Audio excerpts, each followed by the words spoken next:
Together, growing in faith, changing communities.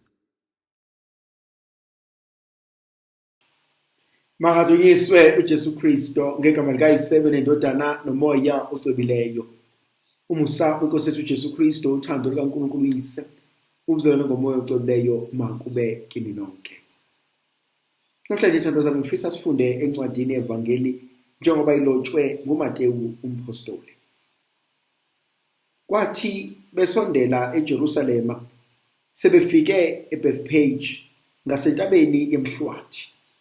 uJesu wayesethuma abafundi ababili wathi kubo, hambani niye emzaneni obhekene nani. Kuzothi masinyane nifumanise imbongolo ikhulekiwe nethole likanye nayo. Nizikhumule nizilethe kimina. Uma kukhona onikhulumisayo anothi inkosi iyazidinga, kodwa izozibuyisa masinyane. Kodwa lokhu kwenzeka ukuba kugcwaliseke okwashiwo ngumprofethe ethi, shonini endodakazini yaseSiyoni nithi, nansi inkosi yakho iza kuwe imnene, ihlezi phezu kwembongolo, phezu kwethole lesilwane sokuthwala. Bahamba-ke abafundi benza njengoba uJesu ebayalile. Base beletha imbongolo nethole layo, babeka phezu kwazo izingubo zabo. Bamkhwelisa-ke uJesu, isixuku esikhulu kakhulu sendlala izingubo zazo.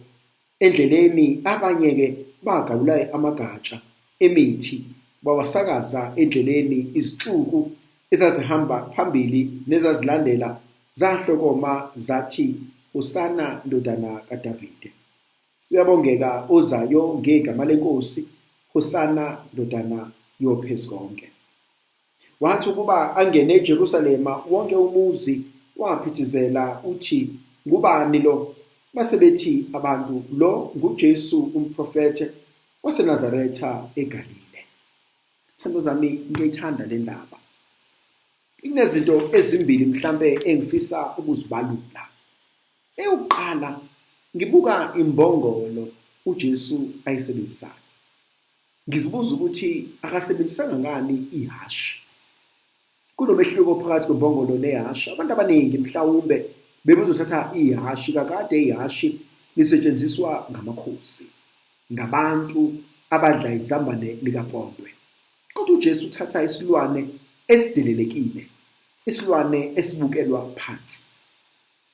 Mhlawumbe-ke ebese ngikhumbula lo mzekeliso engifisa ukuwuxoxa, ukuthi thiwa le mbongolo uJesu ayeyigibele yathi sibuya ngakusasa yayijabula, yaxoxela abangani bayo ukuthi kwenzakaleni.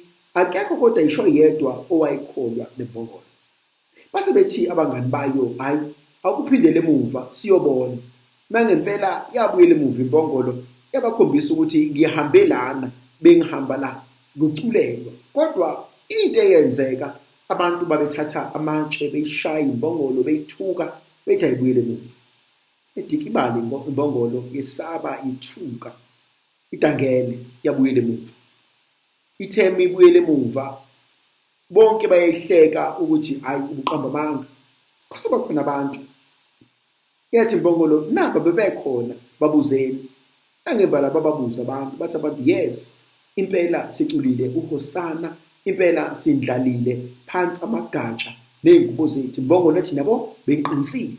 Bathi abantu, kodwa besingenzeli wena, besenzela uhlezi phezu kwakho. Julile leyo ndaba kumina. Besingenzeli wena. Yabona ithandwa zami, singena enkonzweni, esontweni, evikini elingcwele ngendlela eyisimanga. Akuve kulula ukuba masingena kule nkonzo sibe nenkonzo yokukhukhumala, sibe nenkonzo yokuqhenya, sibe nenkonzo yokugqaja, sibe nenkonzo yokuba yimina engiyenzile yonke lento. Yazi uNkulunkulu sehambe nathi sonke lesi sikhathi. Akuve kulula ekugcineni sithi ningibona nje mina ngathi ngenkudla ukuthi nokuthi nokuthi nokuthi, ngekwenza ukuthi nokuthi nokuthi, ngizokwenza ukuthi nokuthi nokuthi nokuthi, ngikwenzile ngamandla ami. Sikhohle ukuthi konke kungumusa kaNkulunkulu. Thandwa zami, kwakonke esiyikona nesinakho kuyisipho sikaNkulunkulu.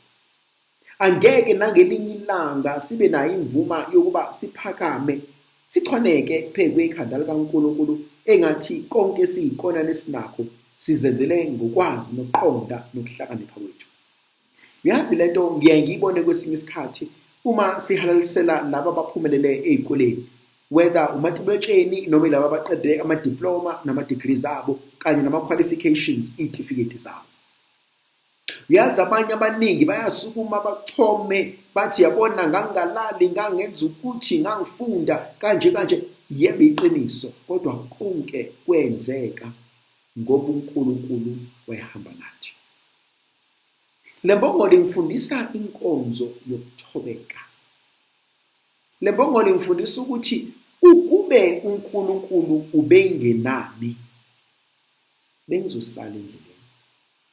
Kuba uNkulunkulu bengenami bengengikwazi ukuphila. Yazi le nkonzo ingifundisa mina njengomzali ukuthi ukuba uNkulunkulu bengamisile ngakibo abantu abami ngabe bonke bazidakwa. Kuba uNkulunkulu bengamisile ngakimi ngabe abantu abami bonke abasebenzi. Kuba uNkulunkulu bengamisile ngakimi ngabe ingane zami zonke isetilongweni. Azikho ngcono kunalezi ezinye zalamakhosikazi, kodwa umusa kaNkulunkulu. Umshado wami, umuzi wami, ikhaya lami alimile ngoba ngihlakaniphile. Ukuphuma kwami la ngemoto, ngemsebenzini, ngesontweni, ngiyakubangani akukona ukuhlakanipha nokwazi nokuqonda. Ingaba sengozini imoto, ngingalimala nabantu bonke balimala, kodwa konke kungumusa kaNkulunkulu. Yona nkonzo engibona imbongolo ingifundisa yona mina ngendlela ejulileyo. Eyesibili inkonzo engibona ngifunda ukuthobeka kukaJesu. uJesu ubehlulwa yini ukuthatha ihashi? Ubehlulwa yini ukubiza iviyo lezingelosi zimngenise? Kakade uJesu angaligibela nenkungu, angagibela nefu, angawugibela nomlilo, angawugibela namanzi angene ngakho. Yazi le nkonzo ngifundisa ukuthi unganakho konke, kodwa sikho isidingo sokuba uchome ngalokhu uNkulunkulu akunike khona. Kuzoba khona inkonzo engiyifundile yalezi insizwa ezahamba zayolanda imbongolo. Ngiyibiza ngenkonzo yokulalela.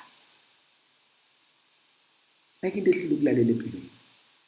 Nazi izinto eziningi zonakele ngoba sinqena ukulalela. Umuzi umuntu ethi eyusibanwane kodwa kezwa. Eyusibanwane akalaleli. Ukuba usibanwane wasilalela sikhuluma naye, ngaba akekho kule nkinga abhekene nayo manje. Ukuba usibanwane walalela sikhuluma naye, ngabe izinto zakhe zingcono manje.